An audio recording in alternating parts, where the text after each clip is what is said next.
वचन दिले तू मला. आजचा 24 मेचा फायनली भाग आलाय प्रेक्षकांनो. आणि आजचा भाग तर खतरनाक, जबरदस्त, लय भारी, म्हणजे शब्दच कमी पडलेत. तर प्रेक्षकांनो, आपली आतुरता होती, जी की शिगेला पोहोचली होती, की आता पद्माच्या केसमध्ये पुढे काय होणार. तर बघा, सुरुवातीला CCTV फुटेजमध्ये ऊर्जाने आता बाजी मारली. विक्रांत आरोपी आहे हे तिने सिद्धसुद्धा करून दाखवलंय. त्यातच तीर्थाच्या आयुष्यात मोठं वादळ आलंय. कुठला तरी मुलगा आहे जो तिच्या मागे हात धुवून लागलाय. आणि त्यातच कोर्ट केसला जाण्यापूर्वी विक्रांतने तिला लग्नासाठी काहीतरी मेसेजेस केलेत. त्यामुळे तर ती इतकी चवताळून उठते. विजयाला तिने स्पष्टपणे सांगितलंय की तिला विक्रांतसोबत लग्न करायचं नाहीये आणि तिचा निर्धार पक्का आहे. अचानकच आता अर्पिता घरी येऊन टपकते. तेही मंगळसूत्र घेऊन आलेली असते आणि ती काही मंगळसूत्र ट्राय करून दाखवते. विजयाला आपले काही फोटोजच काढायला सांगते आणि शौर्यसोबत लग्नाची स्वप्न रंगवत असते.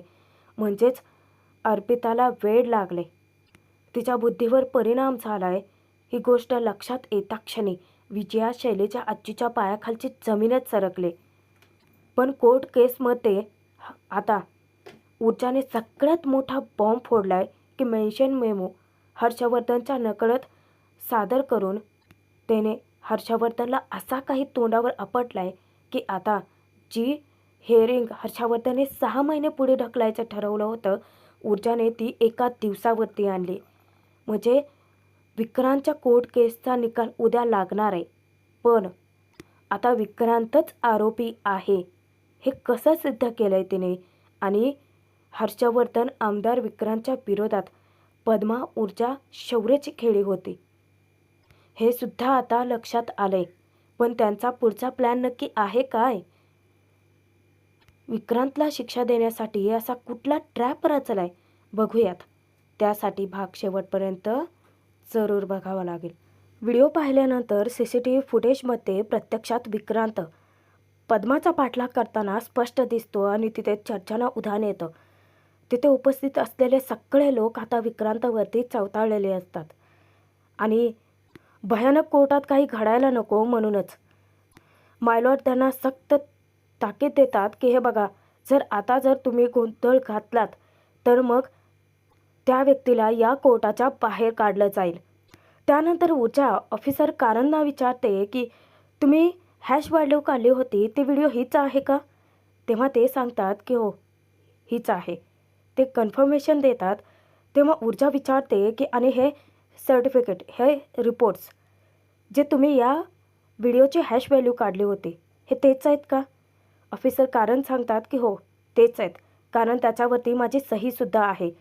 आणि तो पुरावा म्हणून ऊर्जा सबमिट करते. आता हर्षवर्धनची बाजू पडली. आपण सरळ सरळ हारताना दिसतोय म्हणूनच तो आता चवताळून उठतो आणि उलट ऊर्जावरतीच भर कोर्टात आरोप लावतो की मायलॉर्ड, अहो युअर ऑनर, कोर्टामध्ये काय चाललंय? नाही म्हणजे आताचे वकीलच गुन्हेगारात सुटले आहेत.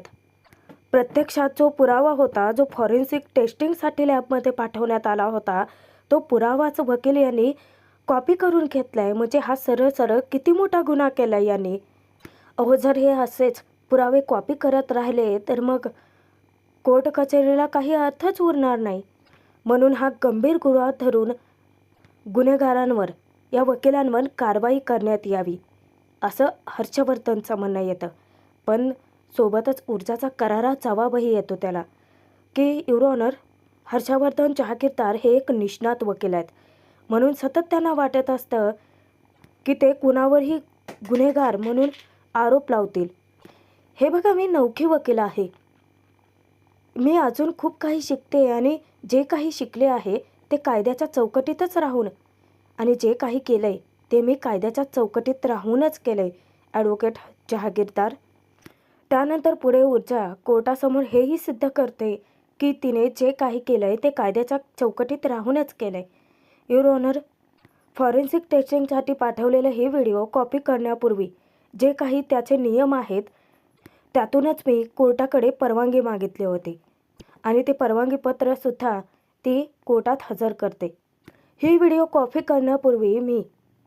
कोर्टाकडून परवानगी मागितली होती आणि त्या अर्जाचं प्रत मी आधीच फॉरेन्सिक लॅबमध्ये सबमिटसुद्धा केलं होतं.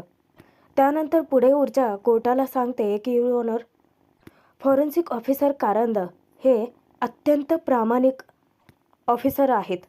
हा व्हिडिओ खरा आहे. तो कुठल्याही दुसऱ्या तंत्राचा वापर करून बनावट व्हिडिओ बनवलेला नाही आहे. याचे जे रिपोर्ट्स आहेत ते मला ऑफिसर कारंद यांनी दिले होते आणि तेच रिपोर्ट्स मी आता कोर्टात सबमिट केले आहे. युअर ऑनर, खरं तर खरा पुरावा असणारे व्हिडिओ अचानक गायबसुद्धा होऊ शकते हे मला आधीपासूनच माहिती होतं.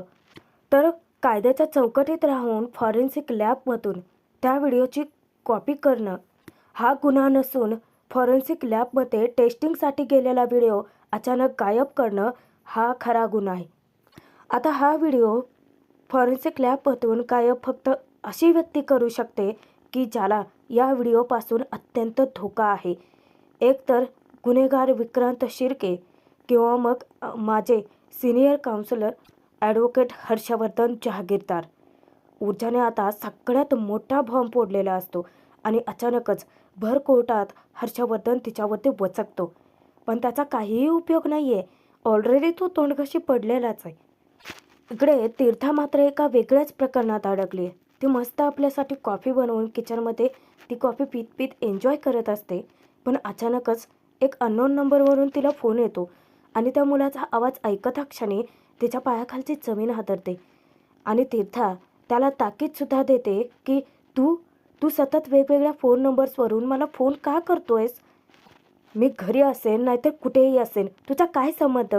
हो, आधीचे मी तुझे सगळे नंबर ब्लॉक केलेत आणि हा सुद्धा करणार आहे. तीर्था आता फोन ठेवून देते. तिचं डोकं सैरभैर होतं की काय करता येईल. पुन्हा तो तिला फोन करायला लागतो.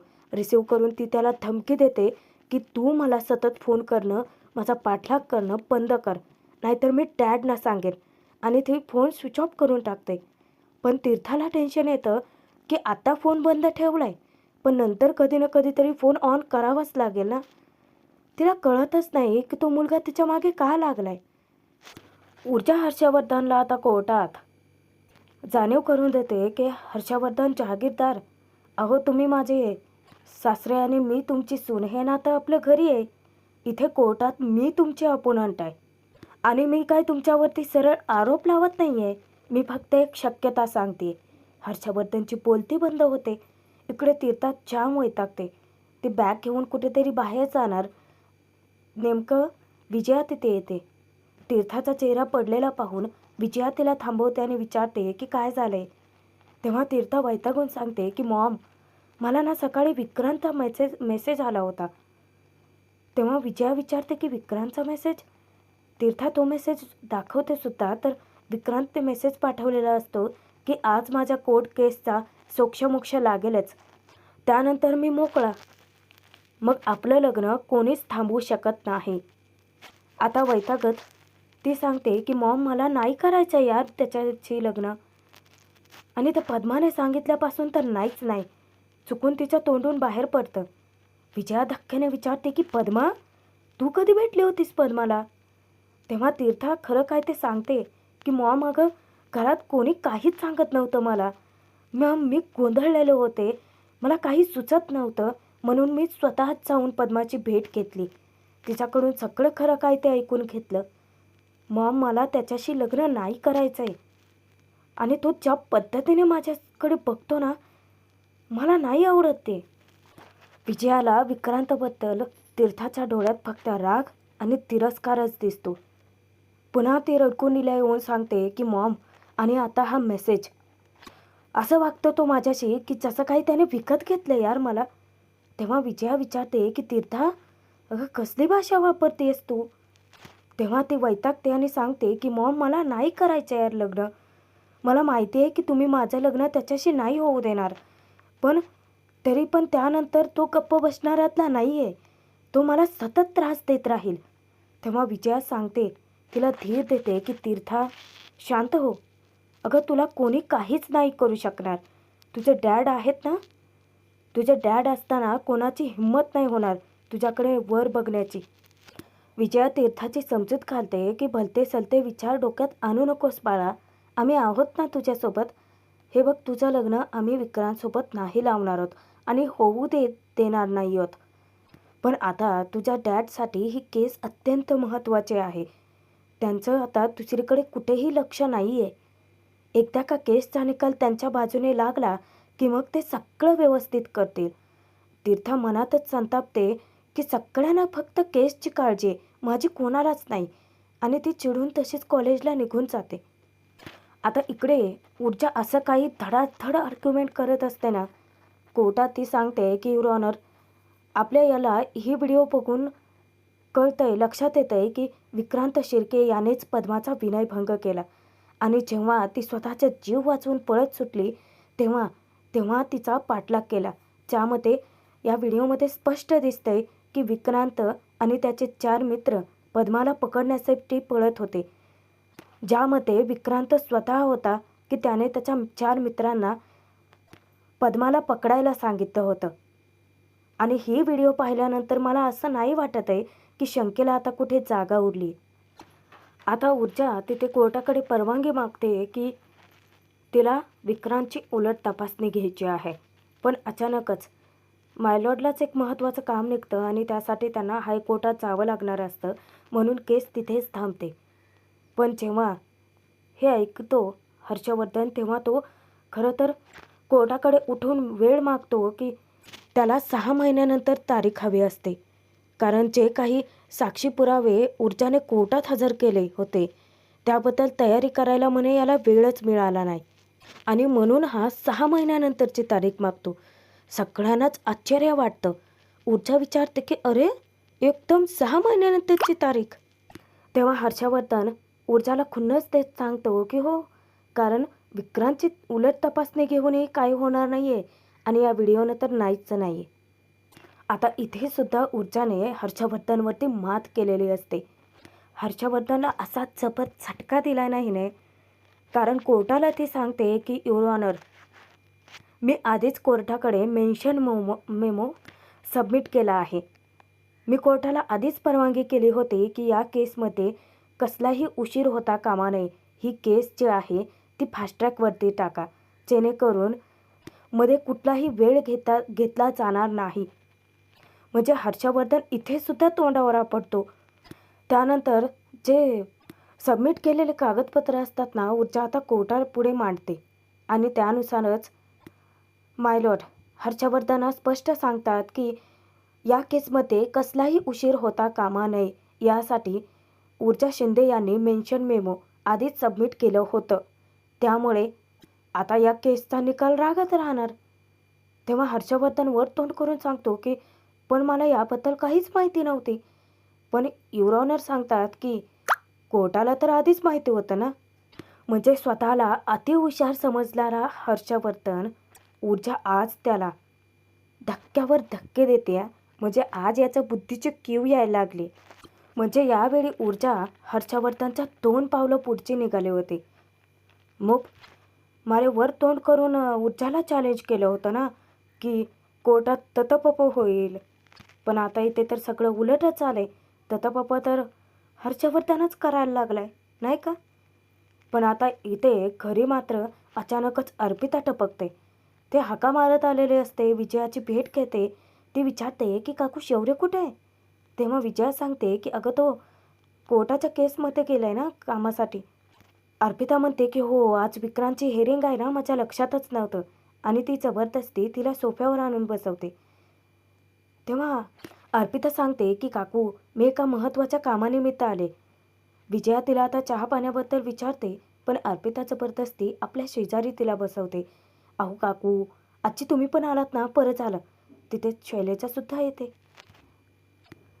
आजीसुद्धा आता तिथे जवळ बसते. अर्पिता म्हणते की थांबा, मी तुम्हाला दाखवते की मी काय आणलंय ते. आणि अचानकच काही बॉक्सेस काढून ती दाखवते आणि ते ओळखायला सांगते. विजया विचार करते की काहीतरी हार किंवा नेकलेस असेल, पण अर्पिता असं सांगते की चुकलात तुम्ही. आणि त्यामध्ये असतात मंगळसूत्राच्या डिझाईन्स. इथूनच आता यांना कळेल की अर्पिताच्या डोक्यावर परिणाम झालाय. मंगळसूत्राच्या डिझाईन दाखवल्यानंतर विजयाच्याला संभ्रमातच पडते. तेव्हा ती सांगते की मी ना आईला घेऊन ज्वेलर्सकडे गेले होते डिझाईन पाहण्यासाठी. आता मी मम्माला सांगितलं होतं ना की तुम्हाला सुद्धा फोन करून बोलवून घेते ते डिझाईन चॉईस करण्यासाठी. पण मम्मा ना कधी कधी इतकी वेळ वागते ना. आता विजया हिम्मत करून विचारतेच जरा की अगं पण हे सगळं कशासाठी?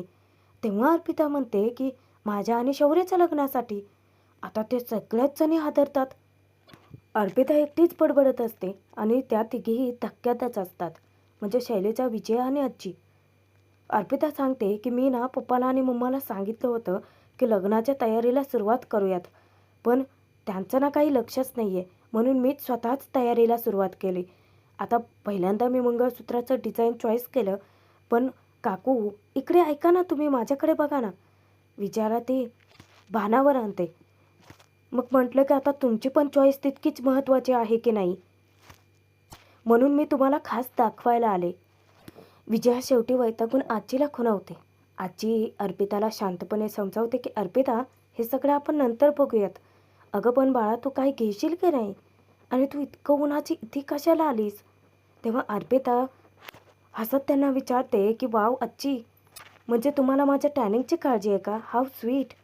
पण तुम्ही ना अजिबात काळजी करू नका, कारण मी आधीच ब्रायडल पॅकेज मागवून ठेवले.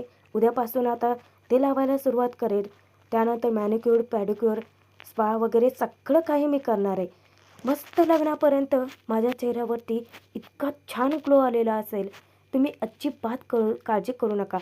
पण मी काय म्हणते की मी आता या डिझाईन आणल्याच आहेत, तर मी एक एक मंगळसूत्र ना तुम्हाला घालून दाखवते.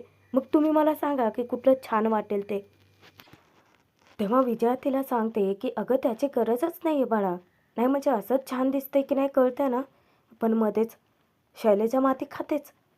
अर्पिताला ती सांगते की तू ट्राय करून बघ. नाही म्हणजे वहिनी, त्याशिवाय कसं कळणार ना की तिच्यावर कुठलं छान दिसतं ते. तेव्हा अर्पिता खूपच खुश होऊन जाते. ती म्हणते की करेक्ट आहे.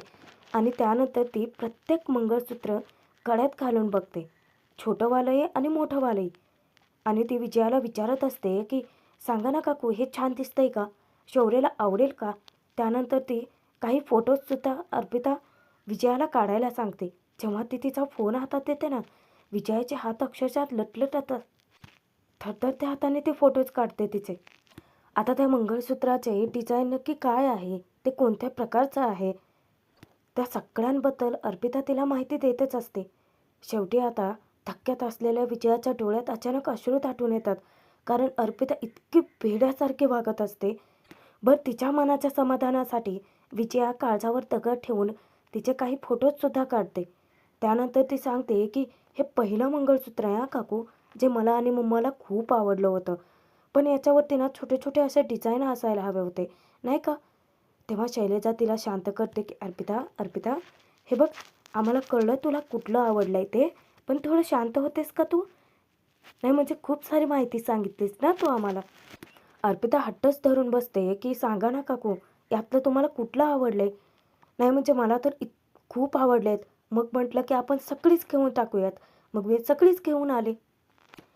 आता ते हट्ट धरून बसल्या म्हटल्यानंतर शैलेजा समजावते की अर्पिता अर्पिता तू ऐकतेस का माझं? हे बघ, आता तर आपण तुझे फोटोज काढलेत की नाही? मग तू फोटोज आहेत ना ते वहिनीला पाठव. जेव्हा त्यांना वेळ मिळेल ना तेव्हा त्या बघतील आणि छानसं मंगळसूत्र सिलेक्ट करतील. तेव्हा अर्पिता आणखीनच खुश होते. वाव, किती छान आयडिया आहे. काकू तुम्ही ना एखाद्या मंगळसूत्रातलं सिलेक्ट करून मला फोटो रिटर्न करा. मग ते डिझाईन जे आहे ते ज्वेलरकडे जाऊन मी बनवून घेईन. विजयाला इतका मोठा धक्का बसलेला असतो अर्पिताला या अवस्थेत बघून. तिची मानसिक स्थिती ठीक नाही आहे इतपत तरी या तिघींना कळतं. आता इकडे कोर्टाच्या हेअरिंगमध्ये माय लॉर्ड निर्णय ऐकवतात की उद्या 11 वाजता पुन्हा याच ठिकाणी विक्रांतच्या केसचं हेअरिंग होईल आणि जे काही ऊर्जा शिंदे तुमचे साक्षी पुरावे असतील ते तयार ठेवा. आणि कोर्टाचे हेअरिंग तिथेच संपते. पण सगळ्यात मोठा बॉम्ब फोडला की नाही ऊर्जाने. आणि त्यानंतर आता विक्रांत, त्याचे 4ही मित्र आणि अख्खं कोर्ट आता रिकामं होत असतं. ते जाता जाता पद्माला इतकं खुन्नस देऊन जातात ना. त्यानंतर हर्षवर्धन तर अजून शॉकमध्येच असतो. आमदारही जातो आणि नेमका त्याचा समोर येऊन उभारतो. तोही खाऊ का गिळू नजरेनेच हर्षवर्धनला बघत असतो आणि तो सुद्धा आता कोर्टातून निघून जातो. तेही पद्मा आणि ऊर्जाला खुन्नस देता देताच जातो. आता हर्षवर्धन आणि ऊर्जा दोघेही आमने सामने येतात, एकमेकांच्या समोर उभे ठाकतात. हर्षवर्धन तिला जाब विचारतो की तू मेन्शन मेमो आधीच सबमिट केला होता, ते तू मला का नाही सांगितलं? तेव्हा ऊर्जाही खडसावते की व्हिडिओ फुटेज तर तुम्ही गायब केलं होतं, हे तुम्ही मला कुठे सांगितलं? ऊर्जाचा सडेतोड उत्तर ऐकून हर्षवर्धनची बोलती पुन्हा बंद होते आणि तो निघून जाणार. मुद्दामच ऊर्जा त्याला म्हणते की गुड डे सर, उद्या भेटूच पुन्हा याच ठिकाणी. हर्षवर्धन तसाच तडकाफडकी निघून जातो. आदित्यही त्याच्या पाठोपाठ निघून जातो. अर्थात ऊर्जाने हे सगळं करणं इतकंही शक्य नव्हतं. आता हे शक्य झालंय शौर्याच्या साथीने. कारण आता पद्मा येते आणि जेव्हा ती ऊर्जा समोर उभी राहते ना, तेव्हा तिच्या मनात एक आशा निर्माण झालेली असते की ऊर्जाच आहे जी की तिला न्याय मिळवून देऊ शकते. तिचा आत्मविश्वास जागा होतो. ऊर्जा पद्माला धीर देते आणि तिला समजावते की उद्याचा दिवस आपल्यासाठी खूप महत्त्वाचा आहे. शौर्य तिला विचारतो की ऊर्जा, नक्की काय चाललंय तुझ्या डोक्यात? त्यावर ऊर्जा सांगते की शौर्य, तुलाही माहिती आहे. म्हणजे या तिघांचा ऑलरेडी प्लॅन ठरला होता प्रेक्षकांनो. पद्मा, शौर्य आणि ऊर्जा जे करायचं ते सगळं त्यांनी आधीच करून ठेवलंय.